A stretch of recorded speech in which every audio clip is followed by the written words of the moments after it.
In today's segment on QR5 Cyber, we are looking at the skills developed through participating in Capture the Flag competitions. Peter, take us through, from zero to hero. Welcome to QR5 Cyber. Today we're going to be looking at the topic from zero to hero. Well, what are we talking about? I often wondered over the course of my life and heard people say, if something's worth doing, it's worth doing well, or if something's worth doing, it's worth doing really badly until you get good at it, right?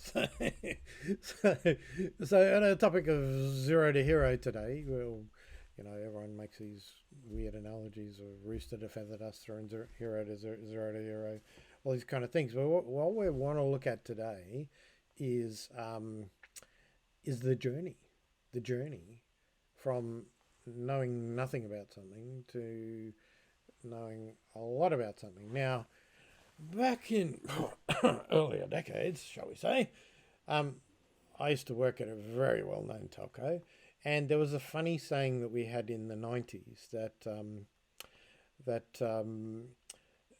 there were three types of people. Engineers go around learning more and more about less and less until they know practically everything about nothing.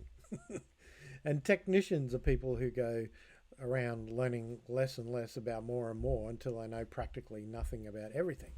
And we used to make this joke that technical officers were people who used to know everything about everything and now know nothing about anything due to association with engineers and technicians.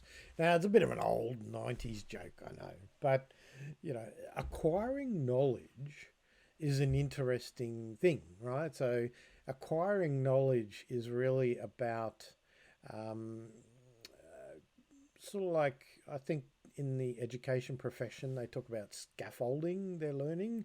And what they mean, it's kind of like climbing a ladder, but you know what's on each step of that ladder. So, or it's a pathway with a few, pavers in the pathway that you have to press on to move on. So in gamers or a CTF, we'd understand, you have to achieve this task before you can progress to a next task, right? So kind of like leveling up in gaming.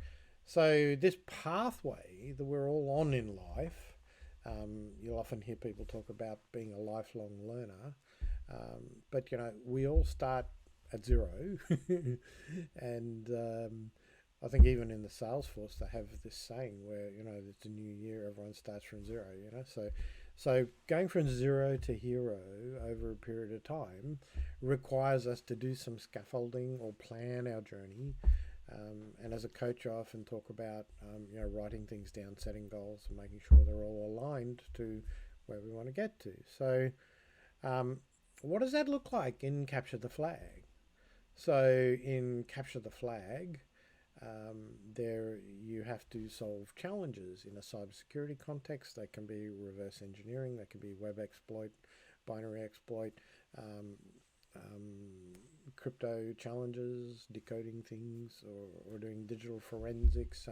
Sometimes there are some broader miscellaneous general strategic problems, right? So when you're starting at zero in some of these things, you really have to accept that you're going to fail at the first time and that you're not going to but each step, if it teases you a little bit in more interest to take the next step, that's a good thing. And that's where we start moving beyond zero towards that becoming the hero. So so if you look at it,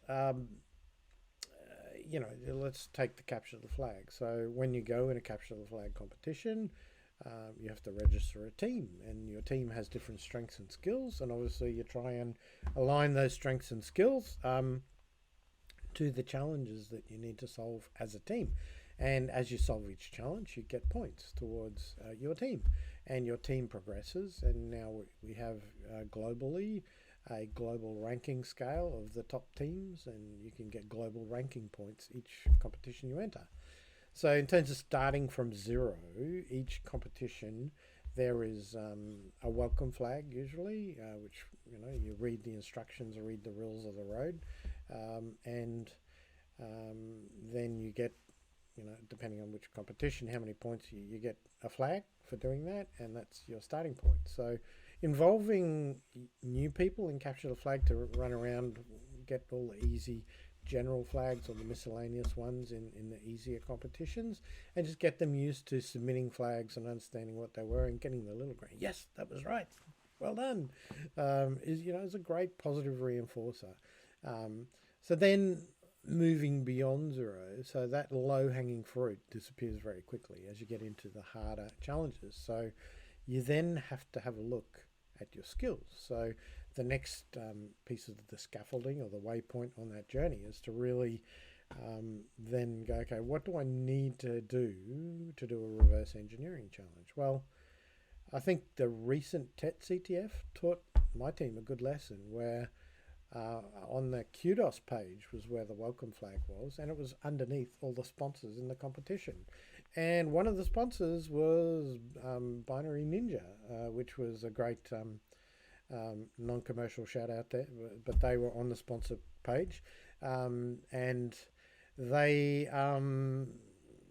when about halfway through the competition, we realized, hang on, if we actually downloaded their app and used it, we would actually do a lot better at this reverse engineering challenge. So we made a step, right? So we now have a tool that we kind of know how to use, but for the next tournament that we go in, we can put in a few hours of practice and rehearse and go back to some of the other challenges like Pico CTF and really understand how we can apply that tool to solve some of those challenges. And bang, straight away, we're getting some high-level points that we weren't getting before in our practice challenges on Pico CTF. So when we talk about moving beyond zero, we need to identify what tools are applicable for each one of the disciplines in Capture the Flag. So for binary exploit, you're going to need to know how to, observe, pull apart a binary, pull it back from its compiled version to the coded version, look at the assembly language,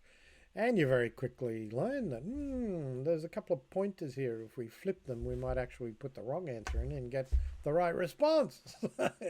So, we've learned something again. So each step of the journey is just like that. It's an aha moment for your team, and it's building on that skill from going from zero to the next level, right? So obviously, by the time you're at the level of Team Oceania, competing in the World Champion or the World Challenge or the World Championships at the end of the year, you're going to have a lot of those skills and you're going to be really good at them. So, but before you get to that hero, it's the discipline of learning how these challenges work, understanding the complexities of solving a particular challenge, knocking over a few of the easy ones, and then moving on. So just on complexity level, the Capture the Flag competitions are rated based on their level of difficulty from the people who competed in them the previous year. So one of the challenges, I think it was DICE CTF.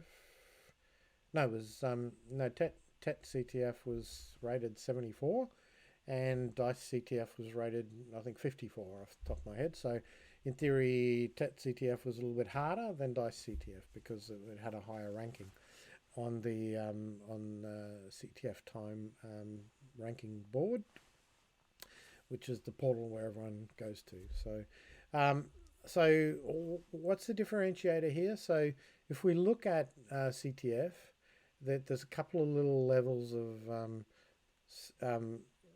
complexity. So firstly, we would have things where there might be flags that are in clear text, and so long as you can get into the application or the binary or the web page and inspect it, there might be a flag in clear text. That's kind of entry level.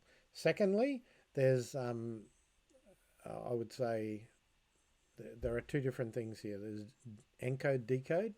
So encoding things and decoding things is one level, which usually you can do with some fairly simple tools just to convert one to the other or inspect and convert. At the third level, there's encryption, encrypt, decrypt. So in that you need to understand how to use keys and how to, potentially crack keys or obtain keys from the artifact that you're presented with, and then use those keys to do other things. So so that would be my very simplistic overview of the level of complexity in those 8 disciplines of binary exploit, reverse engineering, web exploits, crypto, digital forensics, right? So each of them will have their own set of tools that'll be good to use. So that's a bit of an overview today.